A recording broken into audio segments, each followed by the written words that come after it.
All right. I'd like to welcome everybody and thank everybody for being on this call. I'm going to try to make this as quick as possible while still hitting all of our main points. The two documents that were sent out either last week or the week before to all of our sport committees is really what we're going to be going over here today. And there are a few major changes to our realignment process that will affect all six of our sports in the winter. So really, we're talking about both basketballs, wrestling. We're talking about swim, gymnastics. What else? Gymnastics and ice hockey, boys and girls ice hockey. So the first thing we're going to go over are the sport committee timeline and procedures. I am not going to go through every single piece because a lot of it is the same as what we've always done. There are just a few major changes that we want to review so that when we go into this process, everybody understands what's expected. All right. And then the second part is going to be going over our flexible regular season scheduling, which is really just for our basketball and ice hockey coaches.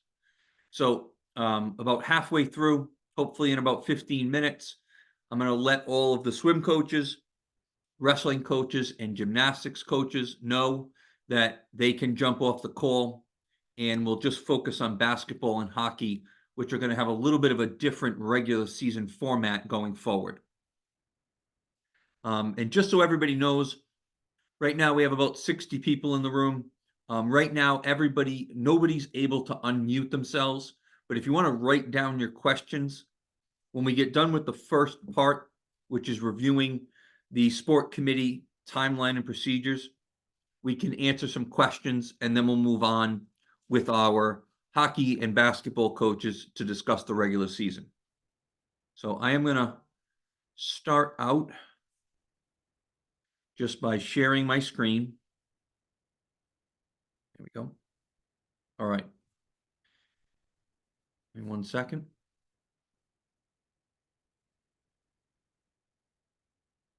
All right. Sport committee. Here we go. All right. Carl, give me a thumbs up if you can see that. All right. I'm going to make this just a little bit bigger. All right. I think that should be good. So this is the document that we've used for probably the last 10 years. And every single time we go through this process, we improve it a little bit. It's a working document. So this is what was sent out to all of our fall and now winter sport committees. And this is the document that really guides how we work as a sport committee. So first thing this document goes over is what sports are affected.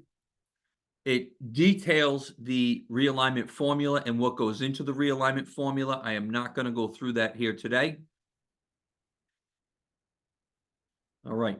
So the first big change this year is highlighted here in yellow, and it's the fact that we are going to have relatively equal number of teams in each division. And how we're going to do that is very simple. We're going to take the total number of teams in a division, in a sport, and then divide that number by the number of divisions. So there are a few examples here to explain that, but basically, if you have 48 teams in a sport, such as girls basketball, and you have 3 divisions, we're going to be somewhere around 16 teams per division.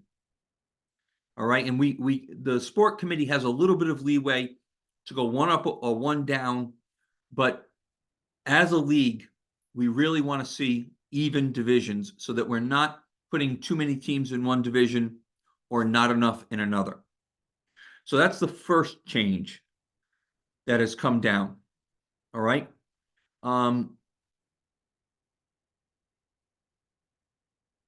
The second change is, for years now, I think probably about 6 or 7 years, we've used a number of wins per season in order to make the playoffs. So we said that a Division I team has to win 30% of their games, or a Division II team needs to win 40% of our games. One thing that's done is it gets us down to the end of the season, and especially with some of the transportation issues that we've been having, we've found that we're having to throw additional preliminary games on schools very quickly, which hasn't been good for our schools. Like I said, with transportation issues across the state, it's not as easy to get those buses. So what we've decided to do is to shift that. So we're shifting from a percentage of games won to a percentage of the teams in a division.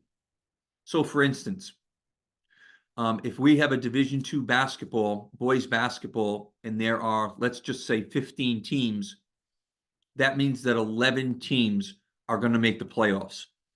So we're using 70% of a division in Divisions 2 and below, and in Division I, 80% of the teams. So now we just have a set number of teams at the beginning of the year that we know are going to make the playoffs. And this obviously does not impact gymnastics or swim, okay, or wrestling for that matter, because they have one event that is their state championship. So we're really talking about, for the winter here, we're talking about basketball and hockey, and hockey's a little bit different. So that's the second major change, is that we're no longer going to calculate playoff qualification based off of the number of wins. We're just going to go to a set number within each division based on the size of the division. So there's some other things in here. The timeline we are not going to go through, but there's a lot of great information in there. Realignment year timeline is there as well. This is important as well. All right. And that's just to say that we've had a few instances in the past where a team has not been allowed to move up, and the athletic directors and the league and our member schools have really said that we want any opportunity to, any school that wants to move up a division must be allowed to. So we're not going to have requests to move up that are not granted. All requests to move up are going to be granted, even if it knocks our divisions a little bit out of whack. So that's really what we want people to do. We want them to challenge themselves and go up divisions. So every single request to move up will be allowed. Any corresponding moves, which is one school asking to go up and one school asking to come down, will also be allowed. And then any request to move up, any request to move down without a request to move up will not be granted. So that's how we're going to proceed when we get to the survey of schools. All right. And then I'm going to skip over that one right there with the schedules until we get to the scheduling piece. I don't know if there are any other big ones here. I don't think there are. So I'll just review those three really quickly. All right. So again, the first one is that, and this is probably the biggest one, is that the number of teams in the division are going to be evenly placed in those divisions. So we're going to have relatively even divisions. The second major change is the number of teams making the playoffs being a set number at 70 or 80% of the size of the division.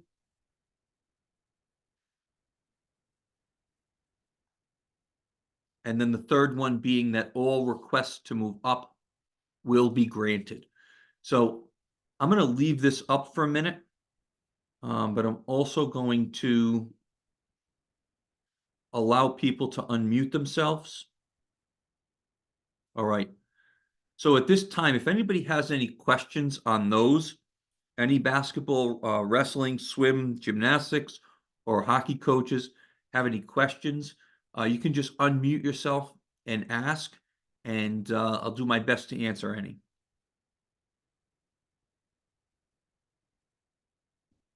I'm actually gonna come off sharing for just a moment. Are there any questions out there at all?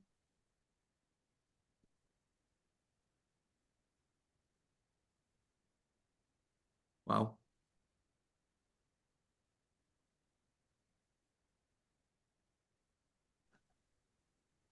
None at all from Moses Brown. Thank you, Coach.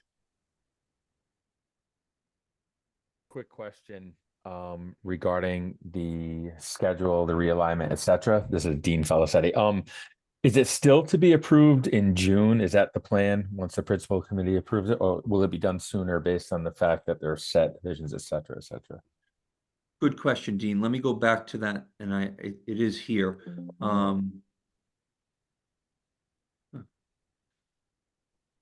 on one second. My battery is running low, so I'm just going to cut my video off for 1 minute.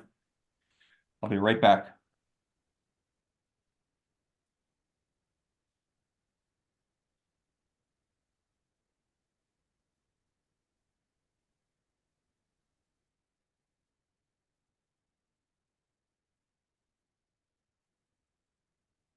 Hold on 1 second. Just going to move my seat.